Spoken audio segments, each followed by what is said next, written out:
तो अभी तक केवल उन्हीं देशों के बीच व्यापार युद्ध चल रहा था जो कि अभी तक सीधे सीधे अमेरिका से ट्रेड वॉर में लिपटे हुए थे।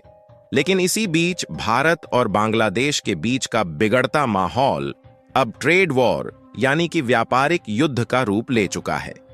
जी हां दोस्तों, यह हमारे लिए बहुत ही ज्यादा सोचने का विषय है कि भारत और बांग्लादेश के बीच जो पिछले कुछ दिनों से तनाव बढ़ता जा रहा था, अब वही तनाव व्यापारिक युद्ध का एक भयानक रूप लेता जा रहा है।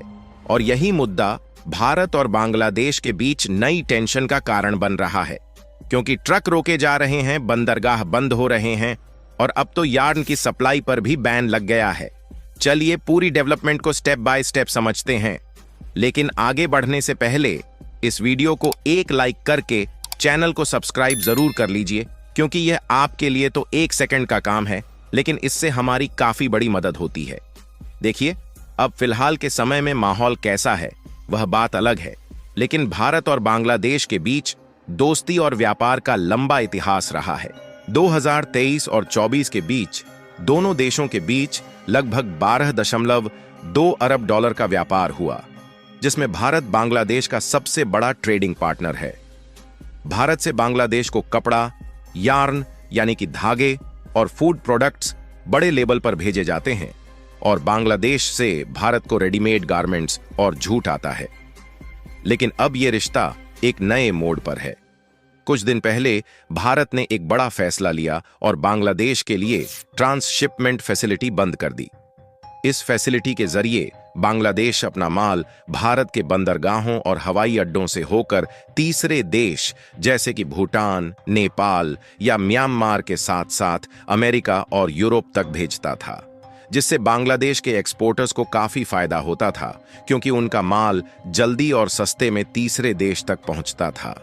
लेकिन भारत ने यह फैसिलिटी 8 अप्रैल 2025 से बंद कर दी, क्योंकि इससे इंडियन पोर्ट जैसे कि दिल्ली और कोलकाता में भीड़ भाड़ बढ़ गई थी, जिससे भारतीय एक्सपोर्टर्स को नुकसान हो रहा था।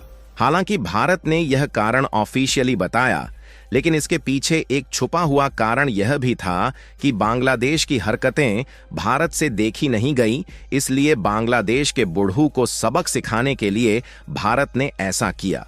यह बांग्लादेश के लिए एक झटका था, क्योंकि उनका गारमेंट एक्सपोर्ट, जो दुनिया में चीन के बाद दूसरा सबसे बड़ा है, इस फैसिलिटी पर काफी निर्भर था।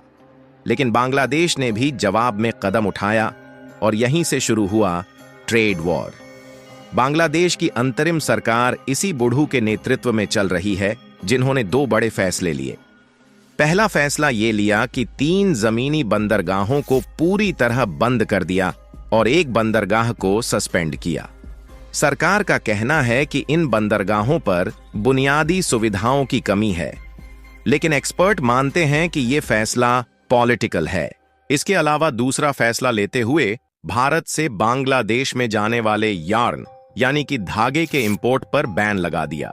ये यार्न बांग्लादेश की गारमेंट इंडस्ट्री की जान है, क्योंकि बांग्लादेश का रेडीमेड गारमेंट सेक्टर हर साल 45 अरब डॉलर का एक्सपोर्ट करता है, जहां इसमें भारत से आने वाला यार्न एक बड़ा हिस्सा है।